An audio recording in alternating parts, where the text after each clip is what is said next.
الحمد للہ رب العالمین والعاقبۃ للمتقین والصلاة والسلام علی سید الرسل وخاتم الانبیاء والمرسلین وعلی آلہ الطیبین واصحابہ الطاہرین، اما بعد فاعوذ باللہ من الشیطان الرجیم، بسم اللہ الرحمن الرحیم، ان رحمت اللہ قریب من المحسنین، صدق اللہ العظیم وصدق رسولہ النبی الکریم۔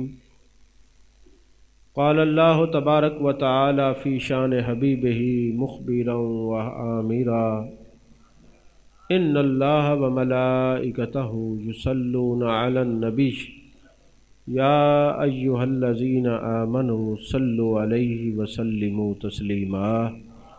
اللہم صلی علی سیدنا و مولانا محمد وعلی آل سیدنا و مولانا محمد وبارک وسلم وصلی علیہ۔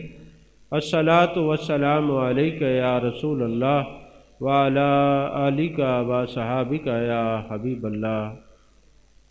تمام تعریفیں اللہ تبارک و تعالیٰ کے لیے ہیں، جو خالق کائنات بھی ہے، مالک شجاعت بھی، جو احد بھی ہے، صمد بھی ہے، جس کی شان لم یلد بھی ہے ولم یولد بھی۔ لا تعداد دیا درود و سلام بارگاہ سید الانام، شفیع رحمت، والی امت، شاہ خوباں، جان جانا، شہنشاہ حسینہ، سید سروراں، سیاہ لا مکاں، تتیمہ دوراں، سرخیل زہرہ جمالاں، رازدان ما اوہا، شاہد ما طغا، صاحب علم نشرہ، معصوم آمنہ، احمد مجتبیٰ حضرت محمد مصطفیٰ صلی اللہ علیہ وآلہ وصحبہ وسلم کی بارگاہ ناز میں اپنی عقیدتوں، ارادتوں، محبتوں کا خراج پیش کرنے کے بعد، عزیزان محترم، آپ حضرات جانتے ہیں آج کا یہ درس تصوف امام العارفین، فخر العاشقین، امام العرفاء والصلحاء حضرت سیدنا جلال الدین رومی رحمۃ اللہ علیہ کی یاد کا ہے۔ چونکہ ہر سال مولانا روم رحمۃ اللہ علیہ کا عرس مبارک ہوتا ہے، ان کی یاد میں ہم بیٹھتے ہیں، ان کے ملفوظات، ان کی حکایات، حکمت بھری باتوں سے اپنے دلوں کو مزکا، مصفا اور مجلہ کرتے ہیں۔ عزیزان محترم، نبی پاک صلی اللہ علیہ وآلہ وسلم کا عشق اس کے سینے میں ضرور رہتا ہے جس کے دل میں 3 کتابیں ہوتی ہیں۔ کتاب اللہ یعنی قرآن مجید، بخاری شریف، صحیح بخاری اور مثنوی شریف۔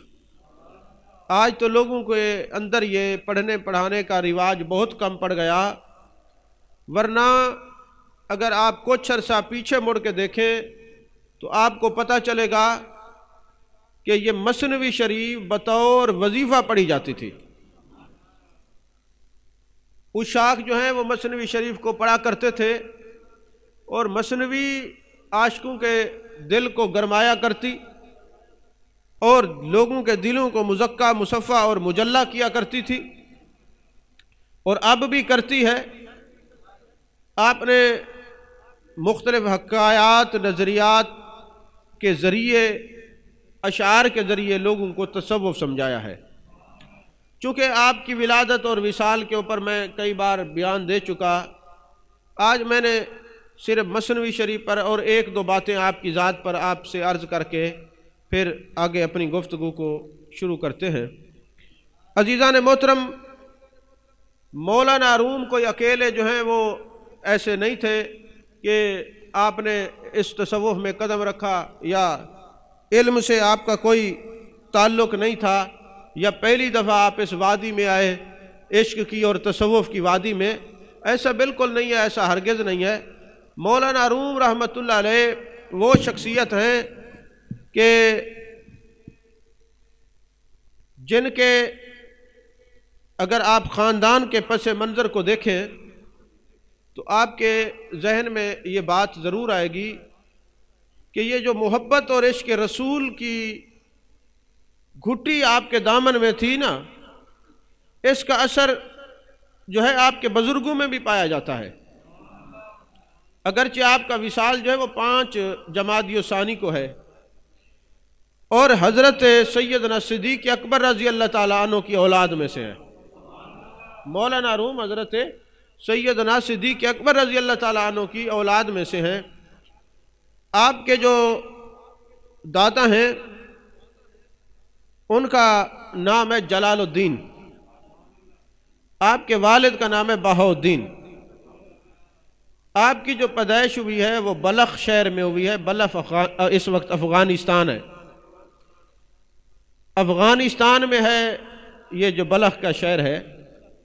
تو جو بلخ کا بادشاہ تھا، جب اس کی بیٹی جوان ہوئی تو اس کو فکر لاحق ہوئی کہ میں اپنی بیٹی کا رشتہ کسی اچھے خاندان میں کروں. تو ایک دیندار وزیر کو بلایا اور کہا کہ میں اپنی بچی کی شادی کرنا چاہتا ہوں، تو مجھے کوئی بہت ہی امیر اور بہت ہی نیک اور دیندار رشتہ چاہیے اپنی بچی کے لیے. تو وزیر نے کہا عالم سے بڑھ کر کون امیر ہو سکتا ہے؟ جن کے بارے میں جانے کائنات صلی اللہ علیہ وسلم نے فرمایا جو عالم حق کا ہے اس کی زیارت میری زیارت، اس کا مصافحہ میرا مصافحہ، اس کو دیکھنا میرا دیکھنا، اس کی مجلس میری مجلس ہے. تو لہذا اس وقت جو شخصیت ہے جن کا نام جلال الدین ہے، عمر مبارک 30 برس ہے اور بہت بڑے عالم ہیں، اور ان کے جو ہے مقابلے کا کوئی عالم نہیں. تو بادشاہ وقت نے اپنی بیٹی کا رشتہ آپ کے دادا جلال الدین رحمت اللہ علیہ کو دیا. اور وہ جو جلال الدین تھے ان کی جب شادی ہوئی تو ان سے ایک بیٹے پیدا ہوئے جن کا نام بہاؤالدین تھا. ان کی ابھی عمر مبارک 2 سال تھی کہ حضرت جلال الدین وصال کر گئے. اب جب یہ جلال الدین کے بیٹے بہاؤالدین تھوڑے سے جوان ہوئے تو ان کی طبیعت، چونکہ نان کے جو تھے ننیال جو تھے وہ بادشاہ وقت تھے، تو طبیعت جو تھی وہ تخت و تاج کی طرف جب جانے لگی تو ماں نے دیکھا تو ماں نے کہا بیٹے آؤ آج میں تمہیں ایک ایسی جگہ پہ لے چلتی ہوں کہ یہ جو سلطنت ہیں ان کا کوئی مقام نہیں، یہ ختم ہونے والی ہیں، اور تمہارے ابا اس سلطنت کے مالک تھے جو علوم النبی اور علوم انبیاء اور بالخصوص میرے آقا علیہ الصلوۃ والسلام کے علوم کے صحیح جانشین تھے. تو جب حضرت بہاؤالدین کو ان کی والدہ اپنے خاوند کی لائبریری میں لے گئی، ابھی کسی وقت نا لائبریری کی عظمت پر بھی میں نے گفتگو کرنی ہے کہ لائبریری کے اندر جا کے کیا کیا فیضان ملتے ہیں. صوفیاء کہتے ہیں کہ جہاں لائبریری کے اندر جو کتابیں رکھی ہوئی ہوتی ہیں مصنف کی روح مبارکہ بھی وہاں موجود ہوتی ہے. ٹھیک ہے، جیسے رسالہ کشیریہ ہے کہ جس گھر میں ہو وہاں آگ نہیں لگتی. اسی طرح ترمذی شریف کے بارے میں ہے کہ جہاں یہ موجود ہو جانا خود جلوہ گر ہوتے ہیں. تو بہرحال یہ ایک علیحدہ موضوع ہے، اس پر میں انشاءاللہ بات کروں گا. لائبریری کی برکات پر انشاءاللہ گفتگو ہوگی. تو جب ماں نے بیٹے کو لائبریری کی طرف لے گئی، اب ماں بیٹے کو تخت کی طرف نہیں لائبریری کی طرف لے گئی، اور جب بیٹے نے باپ کی وہ جائیداد وہ لائبریری دیکھی تو پوچھا اماں یہ کیا ہے؟ تو کہنے لگی یہ وہ علوم مصطفیٰ صلی اللہ علیہ وسلم ہیں جو تیرے ابا جی کے سینے میں تھے، اس علم کی وجہ سے ان کا سینہ مدینہ بنا ہوا تھا. اور پھر وہ حضرت بہاؤالدین رحمت اللہ علیہ نے تخت و تاج چھوڑا، بہت بڑے عالم بنے، اور اتنے بڑے عالم بنے جب کوئی جتنا بڑا عالم بنتا جاتا ہے حاسدین بھی بڑھتے جاتے ہیں، ہر طرف لوگ آپ سے حسد کرنے لگے۔ اور ایک دن وہ بہاؤالدین رحمت اللہ علیہ جان کائنات، جان عالم مصطفیٰ جان رحمت صلی اللہ علیہ وآلہ وسلم کی بارگاہ میں عرض کرتے ہیں، یا رسول اللہ صلی اللہ علیہ وسلم، میں آپ کے دین کی تبلیغ کر رہا ہوں، اور تو اور میرے اپنے بھی حسد کرنے لگ گئے ہیں، مخالفت کرنے لگ گئے ہیں۔ جب دل سے یہ بات نکلی، جان کائنات صلی اللہ علیہ وسلم نے توجہ فرمائی، تو ایک ہی رات میں جتنے علماء حقہ تھے، علماء ربانیین تھے، سب کو میرے آقا علیہ الصلوۃ والسلام کا دیدار ہوا۔ میرے آقا نے فرمایا، اے علماء وقت، یاد رکھنا اگر امام الاولیاء اور امام العلماء ہے تو میرا بہاؤالدین ہے، جاؤ سارے ان کی اتباع کرو، یہ سب سے بڑا، تم میں سے سب سے بڑا عالم ہے۔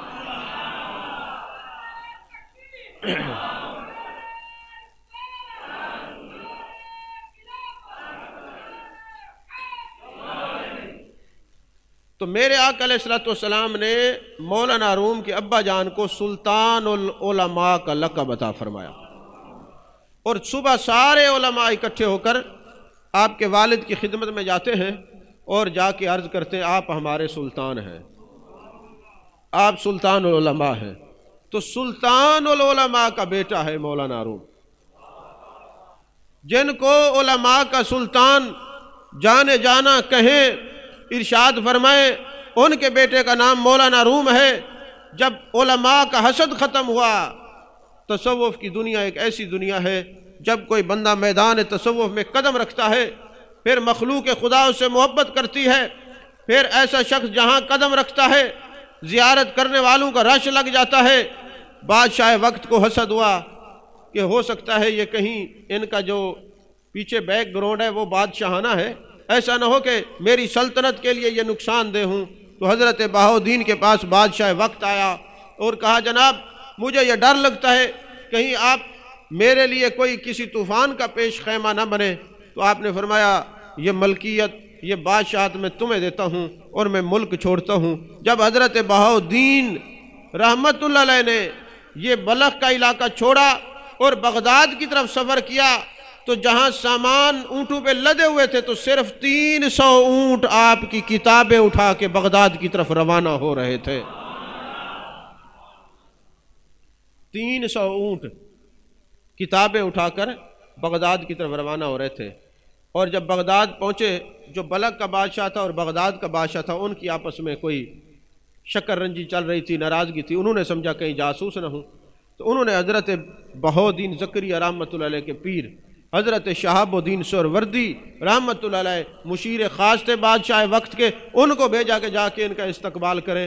اور جب وہ آئے تو انہوں نے کہا، بادشاہ وقت تجھے پریشان ہونے کی ضرورت نہیں، یہ بہاؤالدین ہے، یہ صرف دین کے لیے آئے ہیں، ان کا کوئی وہ مطلب نہیں ہے۔ اور جب آپ بغداد میں رہے اور حضرت شہاب الدین سہروردی رحمت اللہ علیہ نے عرض کی کہ حضور میرے پاس ٹھہرے، فرمانے لگے، نہیں، میں بغداد میں مدرسہ قائم کروں گا۔ وہاں پہ پھر آپ نے مدرسہ قائم فرمایا۔ اور پھر چونکہ بغداد حضرت غوث الثقلین، غوث سمدانی، قطب ربانی حضرت شیخ عبد القادر جیلانی رضی اللہ تعالیٰ عنہ نے شہاب الدین سہروردی رحمت اللہ کے سپرد کیا تھا، فرمایا یہ ہم تمہیں دیتے ہیں۔ چونکہ غوث پاک سپرد کر گئے تھے تو حضرت بہاؤالدین نے فرمایا، چونکہ غوث اعظم نے تمہیں یہاں بٹھایا، میں یہاں قیام نہیں کرتا، یہ تجھے دیتے ہیں، وہ بھی تمہیں دے کے گئے، ہم بھی تمہیں دے کے جاتے ہیں۔ مستنصریہ آپ نے مدرسہ قائم کیا، اور پھر یہاں سے آپ دمشق تشریف لے گئے۔ وہاں لوگوں نے کہا کہ آپ قیام کریں، فرمایا ہاں میں اتنی دیر قیام کروں گا جب تک یہ مدرسہ بن جائے اور یہ مدرسہ چل نہ جائے۔ پھر اساتذہ کو مدرسہ دے کے، اب وہ مولانا روم، جب مولانا روم کے والد بہاؤالدین بلخ سے چلے تھے، اس وقت مولانا روم کی عمر 5 برس تھی۔ جب بغداد پہنچے، اچھا صرف یہ نہیں کہ آپ باپ کے ساتھ سفر کرتے رہے، ساری کتابیں باپ نے مکمل دورہ حدیث تک مولانا روم کو پڑھا دی۔ مولانا روم کے باپ ہی ان کے استاد ہیں۔ سمجھ میں آ رہی ہے بات؟ یعنی آج کے صوفی مدارس سے بھاگتے ہیں، ڈرتے ہیں، اور وہ جو ہمارے صوفیاء پیچھے ہیں وہ مدارس بناتے تھے۔ اچھا پھر جناب والا حضرت مولانا روم کے والد مدائن میں نہیں رکے، دمشق میں نہیں رکے، پھر آپ سیدھے کونیا تشریف لے گئے، اور کونیا میں آپ کا وصال ہوا ہے، اور مولانا روم بھی وہیں پر تشریف فرما ہے، ان کی مزار مقدسہ بھی کونیا میں ہے۔ اب یہ مزار تک تو آپ پہنچ گئے۔ اب اگلی بات یہ ہے کہ حضرت مولانا روم اتنے بڑے عالم، اتنے بڑے، اور اپنے والد سے ظاہری اور باطنی علوم حاصل کرنے والے، لیکن یہ زندگی میں انقلاب کیسے آیا؟ اب یہ انقلاب آیا ہے حضرت شمس تبریزی کی ملاقات سے، کہ جب حضرت مولانا روم پڑھا رہے ہیں، شمس تبریزی وہاں پہ پہنچتے ہیں، تالاب کے کنارے بیٹھے ہوئے ہیں۔ آپ نے پوچھا مولانا کیا آپ کر رہے ہو؟ دیکھا یہ درویش ہیں شمس تبریزی، تو فرمانے لگے یہ وہ علم ہے جس کا آپ کو نہیں پتا۔ شمس تبریزی نے کتابیں اٹھائیں، تالاب میں پھینک دیں۔ جب یہ روئے اور پریشان ہوئے کہ آپ نے میرا علم سارا ضائع کر دیا، انہوں نے کتابیں نکالی، جھاڑی تو مٹی نکلنے لگی۔ کہا حضور یہ کیا ہے؟ فرمایا یہ وہ علم ہے جس کی آپ کو بھی خبر نہیں ہے۔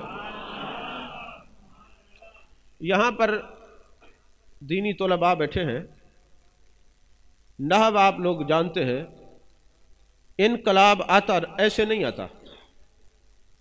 انقلاب کے لیے جو انقلاب کا مادہ ہے وہ قاف لام با ہے، یعنی قلب۔ اب ایسی نگاہ ہو جو قلوب کو بدل ڈالے۔ یہ انقلاب جو ہے یہ دل سے شروع ہوتا ہے، جب دل کی دنیا بدلتی ہے تو انقلاب آتا ہے۔ انقلاب دھرنے سے نہیں آتا، انقلاب ہڑتال کرنے سے نہیں آتا، انقلاب لوگوں کی جو ہے وہ مال و متاع کو ضائع کرنے سے نہیں آتا، انقلاب جو ہے وہ ملک کو نقصان پہنچانے سے نہیں آتا، انقلاب آتا ہے دل کی دنیا کو بدلنے سے۔ یہی وجہ ہے کہ یہ جو قرآن مجید ہے نا، ایک بندہ کہنے لگا جناب میں چاہتا ہوں کہ میں اپنے مریدین کی زندگی میں انقلاب برپا کر دوں۔ میں نے کہا تمہیں قرآن آتا ہے؟ کہتے نہیں مجھے تو قرآن نہیں آتا، مجھے تو ذکر اذکار آتے ہیں۔ میں نے کہا آپ نہیں بدلی کر سکتے، کیوں؟ کہ یہ جو قرآن ہے نا یہ محبوب علیہ السلام کے قلب نازنین پر اترا ہے۔ تو قلب، انقلاب کا مادہ کاف لام با ہے، قلب ہے، اور قلب کا مرکز قرآن ہے، جس کا تعلق قرآن سے ہوگا، اور یہ قرآن جانے جانا کہ قلب نازنین پر اترا ہے، جس کا تعلق قرآن سے ہوگا، جو ایسی نگاہ میں وسعت رکھتا ہوگا کہ جس کے دل کے اوپر نگاہ ڈالے اس کی دنیا بدل ڈالے، اس کے قلب کو، اس کے ذہن کو، اس کے سینے کو مدینہ بنا ڈالے، مزکہ مصوّع مجلہ کر دے۔ جب ایسی نگاہ رکھنے والا کوئی شخص آئے گا، جس کو دیکھے گا وہی اس کے اندر انقلاب برپا کر دے گا۔ کیونکہ اللہ نے قرآن میں فرمایا نزلہ علی قلبک، ہم یہ قرآن کہاں نازل کرتے ہیں؟ محبوب آپ کے دل کے اوپر، قلب نازنین پر۔ تو تب یہ انقلاب تب آ سکتا ہے۔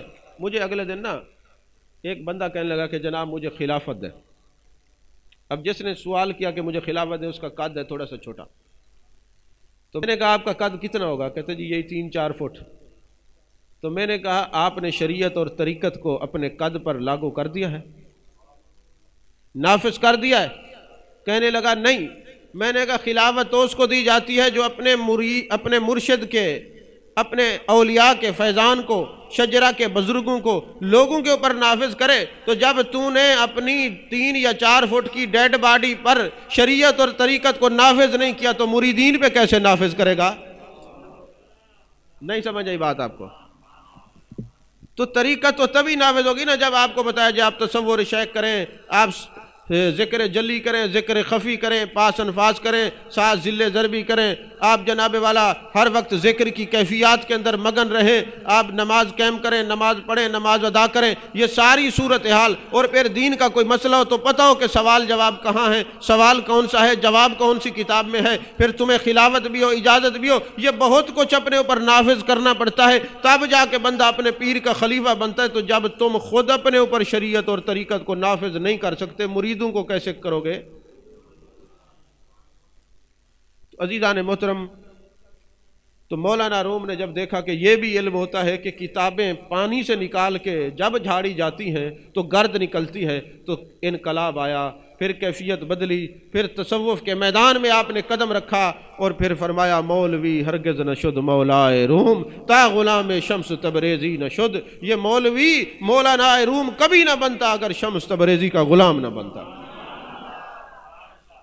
یہاں میں ایک بات عرض کر دوں، بڑے بڑے علماء منطق کے، فلسفہ کے، علم الکلام کے اس وقت تک منزل مقصود تک نہیں پہنچے جب تک انہوں نے کسی پیر کامل کے ہاتھ پر بیعت نہیں کی۔ یہی وجہ ہے کہ حضرت امام فخر الدین رازی متکلمین کے لیے اعلیٰ درجے کی تفسیر، پڑھنے والوں کے لیے اعلیٰ درجے کی تفسیر، تفسیر کبیر، یہ امام فخر الدین رازی رحمۃ اللہ علیہ جب اپنے شیخ کے بیعت ہوئے حضرت شاہ نجم الدین کبریٰ رحمۃ اللہ علیہ کے، اور بیعت ہوئے تھے برکت کے لیے، وقت گزرتا گیا، پڑھتے پڑھاتے رہے، جب نزاع کا عالم آیا آپ پر ایک کیفیت طاری ہو گئی، شیطان آتا ہے اور کہتا ہے اے فخر الدین رازی بتاؤ خدا کتنے ہیں؟ انہوں نے کہا قل واللہ احد، مجھے محبوب نے فرمایا ہے نا قل واللہ احد، محبوب نے ان سے فرمایا اللہ ایک ہے۔ آپ نے توحید کی اقسام بیان کی، توحید جنسی، توحید عددی، توحید نوعی، توحید حقیقی، بڑا کچھ کہا، مگر شیطان ہر دلیل کو جھٹلا دیتا تھا۔ 359 دلائل پیش کیے امام فخر الدین رازی نے اللہ کے ہونے کے، شیطان نے سارے رد کر دیے۔ آخر کار خیال آیا آج علم ساتھ چھوڑ رہا ہے، کسی کے ہاتھ میں ہاتھ دیا تھا۔ ہاتھ اسی لیے پکڑا جاتا ہے جب حضرت امام شعرانی رحمۃ اللہ علیہ کو جانے کائنات صلی اللہ علیہ وسلم کی زیارت نصیب ہوئی، پوچھا یا رسول اللہ صلی اللہ علیہ وسلم ہم جو ولیوں کے ہاتھ پر بیعت ہوتے ہیں ان کا فائدہ کیا ہے؟ میرے آقا نے فرمایا جو ولیوں کے ہاتھ پر بیعت ہو جاتا ہے اس کو 3 فائدے ملتے ہیں کہ پہلا فائدہ یہ ہوتا ہے مرتے وقت اس کو کلمہ نصیب ہوتا ہے، دوسرا فائدہ یہ ہوتا ہے قبر میں سوالات کے جوابات سکھائے جاتے ہیں، اور تیسرا فائدہ یہ ہوتا ہے کہ وہ شیخ گواہی دیتا ہے کہ فلاں شخص نے میرے ہاتھ پہ ہاتھ دے کے بیعت کر کے توبہ کی ہے۔ تو اس لیے جو ہے نا یہ بیعت ہونا چاہیے۔ یہ حضرت امام شعرانی نے جب سرکار دو عالم نور مجسم صلی اللہ علیہ وسلم سے پوچھا، اور حضرت غوث پاک نے تو فرمایا جو میرے سلسلے میں بیعت ہو جائے، اگر اس کا پیر کامل نہیں تو دادا پیر کامل ہوگا، دادا نہیں تو پردادا کامل ہوگا، اگر کوئی بھی نہیں میرا سلسلہ ہے میں تو کامل ہوں نا، جو قیامت تک میرے سلسلے میں داخل ہوگا میرا مرید ہے، میں اس کو بغیر توبہ کے نہیں مرنے دوں گا۔ عزیزان محترم، امام فخر الدین رازی نے جب 359 دلائل دیے، شیطان نے رد کر دیے، خیال آیا کہ میں مرید ہوں۔ جب پیر کی روحانیت کی طرف توجہ گئی تو شیخ اس وقت دمشق کے اندر وضو فرما رہے تھے، اور وہیں سے کہا اے فخر الدین رازی اس ملعون کو کہو میں بغیر کسی دلیل کے اللہ کو ایک مانتا ہوں، بغیر کسی دلیل کے اللہ کو ایک مانتا ہوں۔ جب انہوں نے کہا نا بغیر کسی دلیل کے اللہ کو ایک مانتا ہوں، تو شیطان نے کیا کہا؟ شیطان نے کہا تیرا علم تجھے جہنم میں لے جاتا، تیرا پیر کامل تھا تجھے بچا گیا ہے۔ تو شیطان نے یہ بات کر کے بتا دیا لوگوں علم کے اوپر بھروسہ نہیں کرنا، اپنی نسبتوں پر بھروسہ کرنا ہے۔ شیطان بھی مانتا ہے کہ دنیا سے کامیاب وہ جاتا ہے جو کسی کے ہاتھ پر بیعت ہوتا ہے، کسی کا مرید ہوتا ہے۔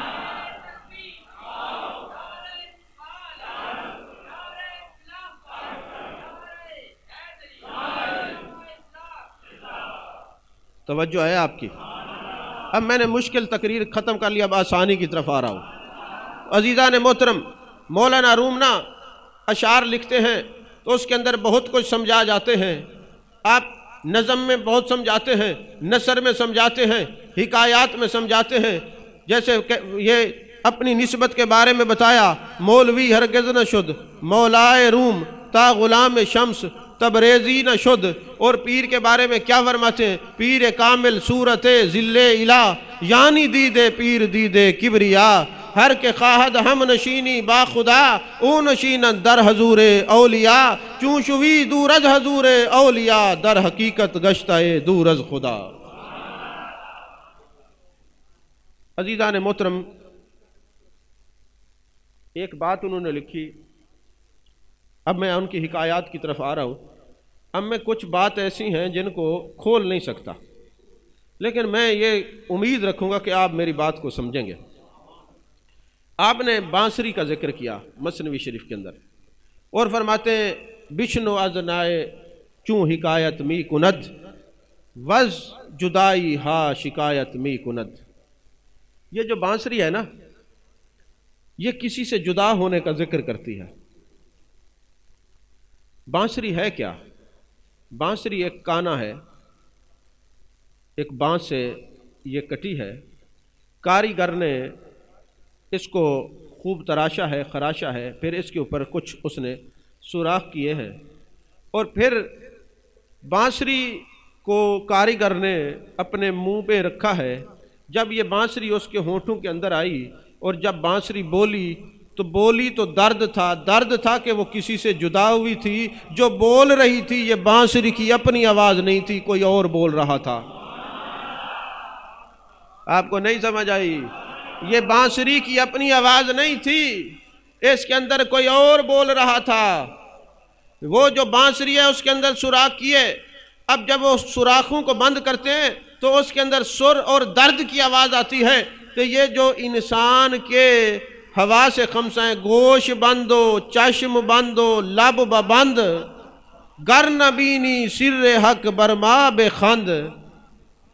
حضرت مولانا خورشید احمد صاحب اس شعر کا ترجمہ کرتے تھے، فرماتے تھے اکھ بند ہوئے، کان بند ہوئے، لب بند ہوئے، دل وچ مرشد دل بند ہوئے، تے تاں اے روح دی پرواز بلند ہوئے۔ پر او نامراد کیا کریں جنہاں کو پیر دا تصور ہی نا پسند ہوئے، او جڑے ویلے اکھی بند کریں اندروں نیرا گند ہوئے۔ نہیں سمجھ آئی؟ تو فرماتے ہیں یہ جو بانسری آپ دیکھ رہے ہیں، یہ بانسری، یہ انسان کی بات کر رہے ہیں۔ آپ کو لگتا ہے یہ اس کی اپنی آواز ہے، اس کی اپنی آواز نہیں، آواز اس کی ہے جس کاریگر نے اس کو بنایا ہے، جس کاریگر نے اس کو بنایا ہے۔ اور یہ درد اس لیے رکھتی ہے کہ یہ جدا ہوئی ہے۔ الستو بربکم قالوا بلا، یہ وعدہ کر کے آئی ہے بانسری، ہاں تو ہمارا رب ہے۔ یہاں آ کے غیبت میں، حسد میں، دنیا داری میں، چغلی میں، اس چیز میں مصروف ہو گئی ہے۔ مگر اگر غور کیا جائے، اس کے بنانے والے کاریگر کو دیکھیں اور اس کی آواز کو دیکھیں تو بڑے لالا جی نے کیا فرمایا، دلے بے مدعا ہے میں نہیں ہوں، یہ جلوہ یار کا ہے میں نہیں ہوں، پتے کی بات کہتا ہوں سن پیارے تمہیں دھوکا ہوا ہے میں نہیں ہوں۔ عزیزان محترم، فرماتے ایک شیر کا بچہ تھا، شیرنی سے وہ پیدا ہوا، اتفاق سے سارے شیر اس کو چھوڑ کے چلے گئے۔ اب اس کی پرورش ہوئی بکریوں کے ریوڑ میں۔ اب وہ بکری نے اس کو چلنا سکھایا، بولنا سکھایا، تھا تو وہ شیر کا بچہ، مگر پرورش پائی اس نے ریوڑ کے اندر، بکریوں کے اندر۔ وہ بولتا بھی بکریوں کی طرح تھا، اس کی آواز بھی بکریوں کی طرح تھی، وہ میں بھی بکری کی طرح کرتا تھا، وہ چلتا بھی بکری کی طرح تھا۔ ایک دن اس کو شیر ملا، اس نے کہا کہ تو ہے تو ہمارا مگر رہتا اس ریوڑ میں ہے تو ہمارا رہتا اس ریوڑ میں ہے۔ اس نے کہا کیسے پتا چلے گا کہ میں تمہارا ہوں؟ کہا تمہیں آئینہ دکھانا پڑے گا، آئینہ دکھانا پڑے گا۔ جب آئینے میں تجھے تصویر نظر آئے گی تو تجھے پتا چلے گا کہ حقیقت کیا ہے۔ اس شیر نے چھوٹے شیر کو لیا، پانی کے تالاب پہ لے گیا۔ جب پانی کے تالاب پہ گیا تو چھوٹے شیر نے دیکھا اس کی شکل بھی ایسے ہے جیسے میری ہے۔ تو جب اس نے شکل دیکھی، اس کے اندر کے اسرار جو ہے وہ کھل گئے، وہ بھی وہی بولی بولنے لگا جو بڑا شیر بول رہا تھا۔ یہاں وہ تصور شیخ کو بتا رہے ہیں، کہتے دنیا میں آ کر کوئی غیبت میں، حسد میں، چغلی میں پھنس جاتا ہے، جب اللہ کے ولی کے دامن میں آتا ہے پھر وہ کہتے تو نے اپنے آپ کو نہیں دیکھنا، اب اپنے یار کو دیکھنا ہے۔ پھر بولی بھی وہی بولتا ہے جو اللہ کے ولی بولتے ہیں۔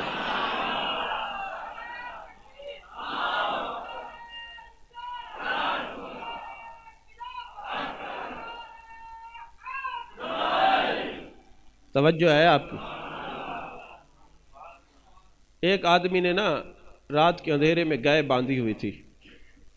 اب میں دیکھتا ہوں آپ کو سمجھ آئے گا کہ نہیں، میں ملک سے بعد میں آپ سے پوچھوں گا کہ میں نے کیا کہا ہے، مولانا روم نے کیا کہا ہے۔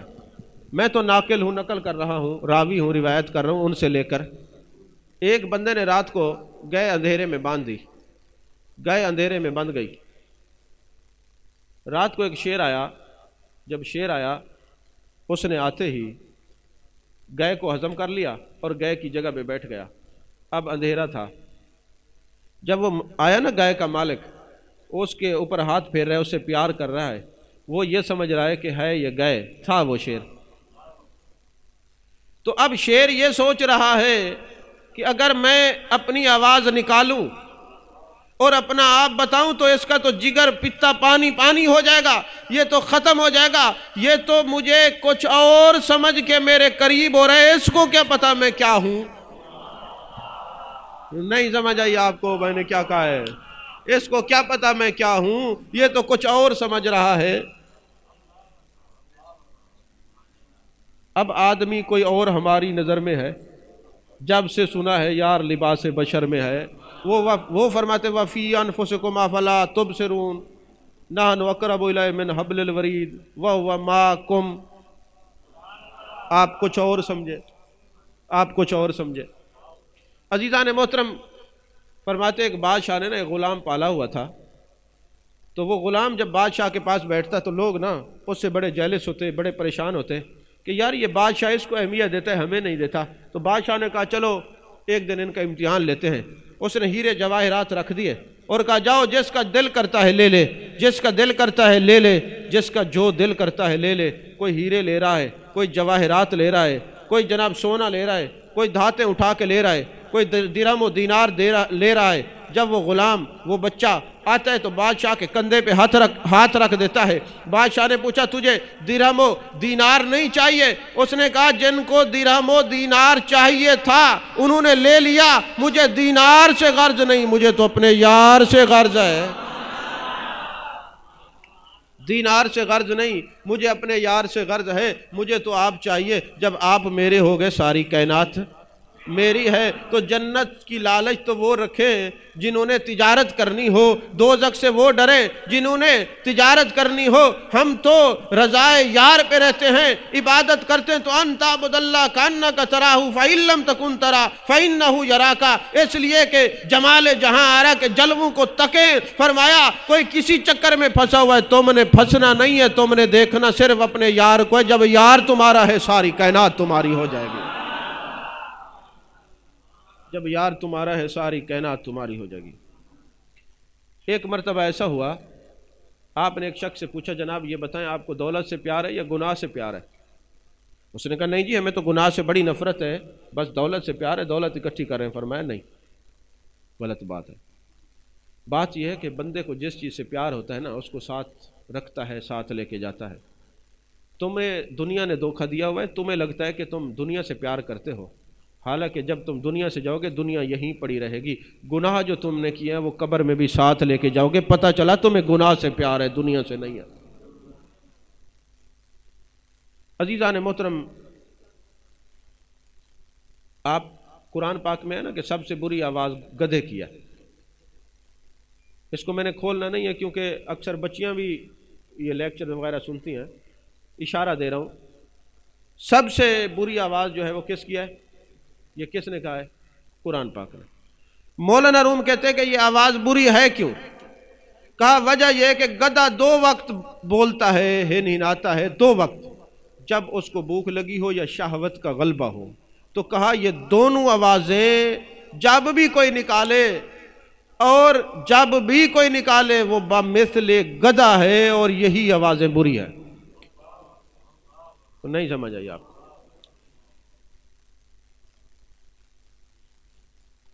ایک مرتبہ ایسا ہوا، ایک کتا مرا پڑا تھا، کتا.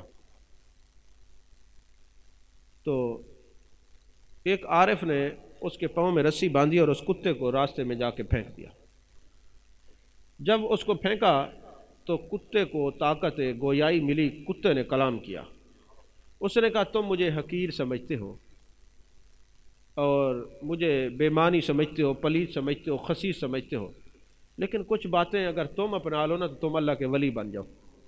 توجہ سے سنیے گا، تم اللہ کے ولی بن جاؤ. کون کون سی؟ کتے نے کہا وفاداری مجھ میں ہے. آپ نے کبھی دیکھا ہوگا کہ یہ جو مانگنے والے لوگ آتے ہیں نا فقیر، ان کو کتے اکثر پڑ جاتے ہیں. تو ایک عارف نے خوبصورت بات کی، انہوں نے کہا غور کرو اس فقیر کو کتے کیوں پڑھتے ہیں؟ کہا یہ کتے اس کو اس لیے پڑھتے ہیں کہ ہم جنس کے کتے ہیں مگر جو ہمارا مجازی مالک ہے ہم اس کا در نہیں چھوڑتے، تو حقیقی مالک کا در چھوڑ کے گھر گھر مانگ رہا ہے، تجھے شرم نہیں آتی؟ کتے احتجاج کرتے ہیں کہ تو نے اپنے مالک کا در چھوڑ دیا اور گھر گھر بھیک مانگتا پھر رہے، تجھے شرم نہیں ہے، حیا نہیں ہے؟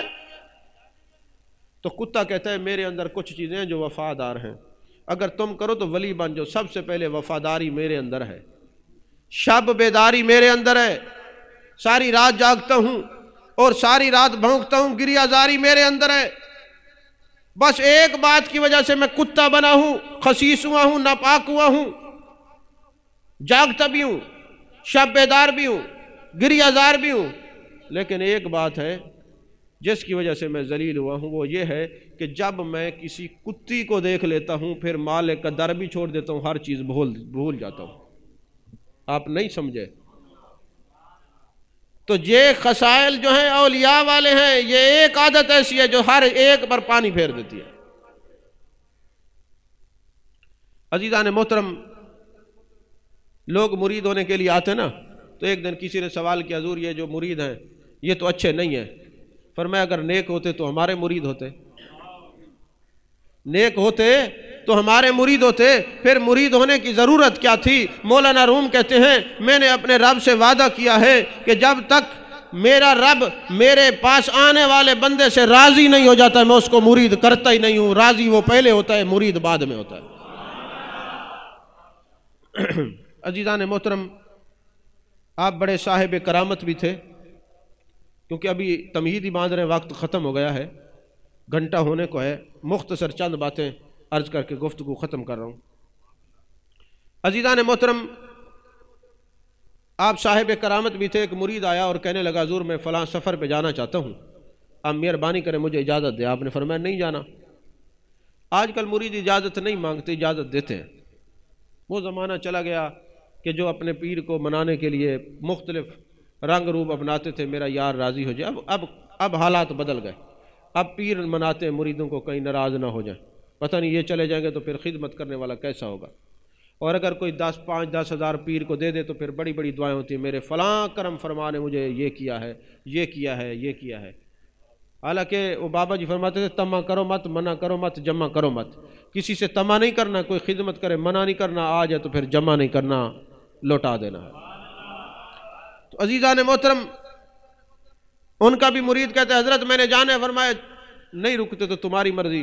جب وہ چلا گیا تو اس کو بادشاہ کے سپاہیوں نے پکڑ لیا اور انطاکیہ کے کنویں کے اندر بند کر دیا۔ 40 دن وہ پڑا رہا کنویں میں، اور پھر یا حضرت مولانا، یا حضرت مولانا، یا حضرت مولانا دعائیں کرتا رہا، دعائی دیتا رہا۔ 40ویں دن آپ کی زیارت ہوئی، فرمایا چکھ لیا ہے مزہ بات نہ ماننے کا، تمہیں جو روکا تھا۔ تم اجازت تو مانگتے ہو مگر کرتے اپنی مرضی ہو۔ اکثر لوگ آتے ہیں نا جی پوتر جب میں نہ رسو، وہ جب کوئی عرصے بعد ملاقات ہو نا پوچھو بھائی نام کیا ہے، بدلی ہوتا ہے، صحیح میری زال نہیں بنے دی، تو پہلے زال سے پوچھ لینا، نہیں سمجھ آئی؟ تو یہ جب اجازت لی جائے کسی درویش سے تو پھر اپنی مرضی نہیں، یہ مولانا روم سمجھا رہے ہیں۔ تو مولانا روم فرماتے ہیں اچھا زیارت ہوئی، فرمان لگے اب تیرے پاس جو بھی آئے نا تو تو نے یہی کہنا ہے کہ ہاں میں بات مانتا ہوں، میں جانتا ہوں۔ اب انطاکیہ کے کنویں کے اندر جب وہ 40 دن پڑے رہے تو سپاہی آتے، انہوں نے کہا بادشاہ وقت بیمار ہو گیا، کوئی طب شب جانتا ہے؟ اس نے کہا جی جانتا ہوں۔ وہ لے گئے بادشاہ کے پاس، مختلف روغن کہا لے آؤ، فلاں چیز لے، دوائیاں بنا کے دیں، وہ بندہ ٹھیک ہو گیا۔ جب بندہ ٹھیک ہوا تو بادشاہ وقت نے پوچھا کہ تو نے حکمت کہاں سے سیکھی؟ اس نے کہا میں کوئی حکیم نہیں ہوں، سزا مجھے یہ ملی ہے کہ میں اپنے شیخ کا میں نے حکم نہیں مانا۔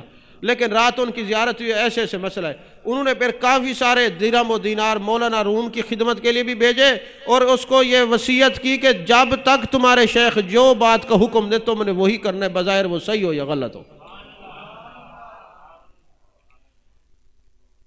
حضرت شیخ نفیس الدین رحمۃ اللہ علیہ آپ کے مرید ہیں، وہ فرماتے ہیں کہ مخلوق خدا سے تو آپ کو پیار تھا ہی تھا مولانا روم کو، لیکن جانوروں سے بھی پیار کرتے تھے۔ ایک دن مجھے پیسے دیے، فرمایا جاؤ 2 درہم کا کھانا لے آؤ۔ تو میں ایک بہت بڑی پرات کھانے کی 1 درہم میں لے آیا، گوشت تھا پکا ہوا۔ تو میں نے دیکھا مولانا روم نے وہ اٹھایا اور کئی میل دور جا کے ایک کتیا کو کھلایا جو خارش زدہ تھی اور بیمار تھی۔ اور جب باہر نکلے تو میں نے دیکھا ان کو، انہوں نے مجھے دیکھا، فرمایا اے شیخ نفیس الدین، کئی دن ہو گئے، 7 دن سے زیادہ ہو گئے میں اس کی خدمت کر رہا ہوں، یہ میرے علاقے میں رہتی ہے، اگر یہ اسی طرح بیماری کے عالم میں مر جائے کہیں میرا خدا مجھ سے ناراض نہ ہو جائے۔ عزیزان محترم، آپ پرندے جب کوئی ہوتے نا آپ کے سامنے ذبح کر کے رکھے جاتے کہ حضرت یہ تناول فرما لے، تو آپ فرماتے تھے میں نہیں کھاتا۔ کیوں؟ پرندہ گرفتار اس وقت ہوتا ہے جب کسی بے نمازی کے گھر سے گزر کے جائے۔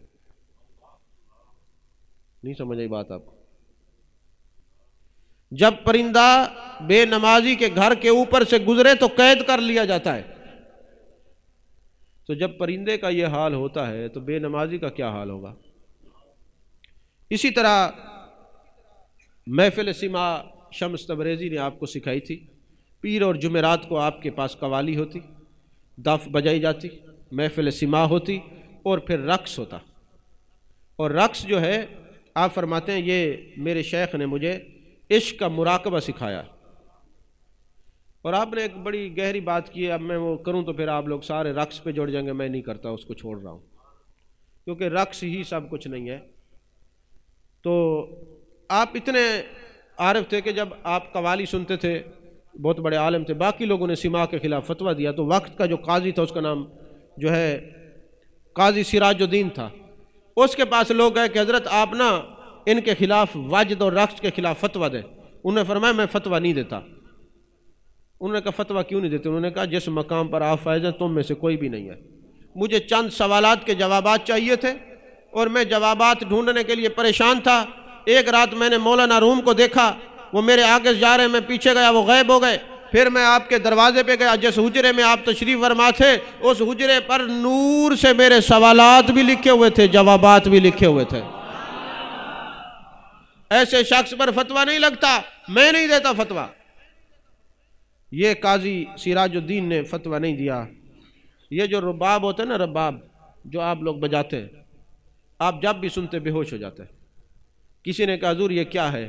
فرمایا تم اس راز کو نہیں سمجھتے، وجہ یہ ہے کہ یہ جنت کے دروازے کے کھلنے کی آواز ہے۔ نہیں سمجھ آئی آپ کو؟ یہ جنت کے دروازے کے کھلنے کی آواز ہے۔ اس نے کہا حضرت یہ ہمیں تو نہیں سنائی دے رہی۔ فرمایا تمہیں دروازے بند ہونے کی آوازیں سنائی دیتی ہیں، یہ کھلنے کی آواز ہے، تمہیں کیا پتا؟ اچھا یہاں میں ایک نفیس اشارہ بھی کر دوں کہ یہ کھلنے کی آواز کیسے ہے۔ آپ نے دیکھا ہوگا رباب کے اوپر تاریں لگتی ہیں، اور تاریں کس چیز کی ہوتی ہیں؟ بکری کے چمڑے کی ہوتی ہیں۔ اب بکری پہلے ذبح ہوئی، پھر اس کو کھال اتاری گئی، پھر اس کے چمڑے کو گرم کیا گیا، پھر اس سے تاریں بنائی گئیں۔ جب اتنے مراحل سے گزری تو اب اس کے اوپر آواز آتی ہے تو، اب آواز آتی ہے تو کہا جنت میں وہی جائے گا جو میں نہ کرے تو کہے۔ فرمایا اس میں یار کی آواز آتی ہے کہ اپنی نوی ہوتی ہے، بات اس کی ہوتی ہے، اس لیے یہ جنت کے دروازوں کے کھلنے کی آواز ہے۔ آپ کے وصال سے کافی دن پہلے کونیا کے اندر زلزلے آئے اور وہ زلزلے رکتے نہیں تھے۔ کسی نے کہا حضرت دعا فرمایا یہ زلزلے نہیں رکتے۔ فرمایا اب زمین نے تر نوالا مانگا ہے اور وہ میرے وجود کی صورت ہے، میں دنیا سے جاؤں گا یہ زلزلے رک جائیں گے، زمین میرے وجود کو مانگ رہی ہے۔ جب آپ رونے لگے تو آپ کی گھر والی نے کہا حضرت شفقت فرمایا ابھی رک جائیں، عورت تھی نا، تو فرمایا کیوں مجھے خدا کی بارگاہ میں جانے سے روکتی ہے؟ کیا میں چور ہوں؟ چور مالک کے سامنے نہیں جا سکتا، میں نے تو ساری زندگی اس کی محبت کا پرچار کیا ہے، محبت کا پرچار کیا ہے۔ آپ اپنی مثنوی شریف کے اندر لکھتے ہیں کہ ایک دن لیلا خیرات کر رہی تھی اور کافی سارے فقیر پڑے ہوئے تھے۔ مجنوں کو جب پتہ چلا لیلا خیرات کر رہی ہے تو مجنوں نے اپنا کاسہ دیا اور کہا میرے لیے بھی کچھ لے کے آنا۔ اب ایک فقیر مجنوں کا کاسہ لے کے گیا، جب واپس آیا تو مجنوں نے سوال کیا میرے لیے خیرات لے کے نہیں آئے؟ انہوں نے کہا تیرے لیے خیرات کیا لاتا؟ جیسے ہی لیلا نے تیرا نام سنا ہے نا، تیرا کاسہ توڑ دیا ہے۔ وہ مجنوں اٹھا، محو رقص ہو گیا، واجد میں آ گیا، کیفیت طاری ہو گئی۔ لوگوں نے کہا اے مجنوں تو پہلے ہی مجنون ہے، تو اس سے اور کیا سوال کریں؟ تیرا کاسا توڑا اور تو حالت واجد اور رقص میں ہے۔ کہا تمہارے کاسے کیوں نہیں توڑے؟ میرا توڑا ہے، مجھ سے کوئی تعلق ہے تو میرا کاسا توڑا ہے۔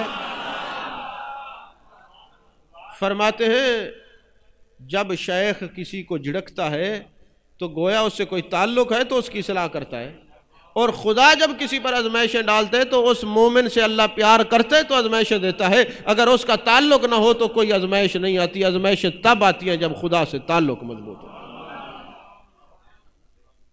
آپ فرماتے ہیں کہ جب کسی اللہ والے کے ساتھ تمہارا تعلق بن جائے تو پھر اس تعلق کو چھوڑنا نہیں۔ آپ نے ایک بڑی خوبصورت مثال دی کہ ایک دن ایک چونٹی تھی، وہ دعا کر رہی تھی میرے مالک مدینے جانا چاہتی ہوں، مدینے پہنچا دے، مدینہ پہنچا دے، مدینہ پہنچا دے۔ ویزا اس کے پاس نہیں تھا، پاسپورٹ تھا نہیں، پر تھے نہیں، زر تھی نہیں، کچھ تھا نہیں، خواہش سچی تھی، تڑپ سچی تھی۔ تو ایک دن وہ دانہ چگنے کے لیے بیٹھی ہوئی تھی، دانہ لینے کے لیے، تو دیکھا کہ دو کبوتر آپس میں دانہ بھی چگ رہے ہیں اور بات بھی کر رہے ہیں۔ تو ایک کبوتر دوسرے سے پوچھتا ہے یار یہ بتا یہاں سے جانے کے بعد کیا کرنا ہے؟ اس نے کہا میں نے مدینے جانا ہے، سرکار کے روضے پہ حاضری دینا چاہتا ہوں، بڑے عرصہ ہو گیا جانا کے در دولت پہ نہیں گیا، جانے کائنات کے روضہ کی زیارت نہیں ہوئی، یہاں سے روضے پہ جانا چاہتا ہوں۔ چونٹی نے سوچا پر نہیں ہے، زر نہیں ہے، پاسپورٹ نہیں ہے، کوئی وسائل نہیں ہے، کیوں نہ میں اسی کبوتر کے پر کے اندر جا کے مضبوطی سے پکڑ لوں۔ جب مضبوطی سے پکڑا اس نے پرواز شروع کر دی، اور وہ بھی مدینے پہنچا، یہ چونٹی بھی پہنچ گئی۔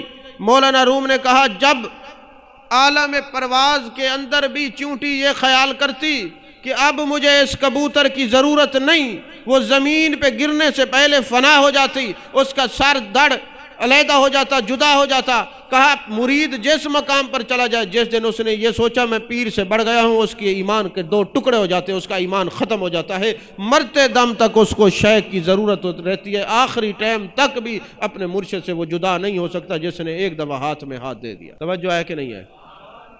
تو یہاں تو 2 دن ذکر کرنے کے بعد، ضربے لگانے کے بعد سمجھتے ہیں پتہ نہیں ہم کیا چیز ہو گئے، ہمارا پتہ نہیں مقام کیا ہو گیا۔ پھر لوگوں کو چیلنج کرتے ہیں فلاں میرے پاس چل کے آئے گا، اب فلاں یہ دیکھ لینا ایک وقت آئے گا، فلاں آئے گا، کوئی بھی نہیں آئے گا۔ یہ تیرے نفس کے دکھ ہے، یہ خواہشات نفس نے تجھے غرق کر کے رکھ دیا ہے، تو نے حقیقت حال کو سمجھا ہی نہیں ہے۔ حقیقت قال میں تو غرق رہا ہے، حقیقت حال کو نہیں سمجھ سکا۔ عزیزان محترم، ابھی تو جو میں نے تیاری کی تھی اس میں سے 2% گفتگو ہوئی ہے۔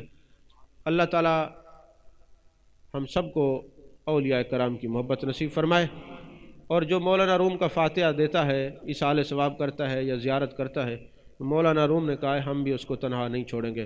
اور الحمدللہ ہمارے پاس ہر سال مولانا روم کی یاد میں پروگرام ہوتا ہے۔ اللہ تعالی ہم سب کو اولیاء کاملین کے دامن سے کامل مضبوطی اور پختگی اور وابستگی عطا فرمائے۔ آمین وآخر دعوانا الحمدللہ رب العالمین۔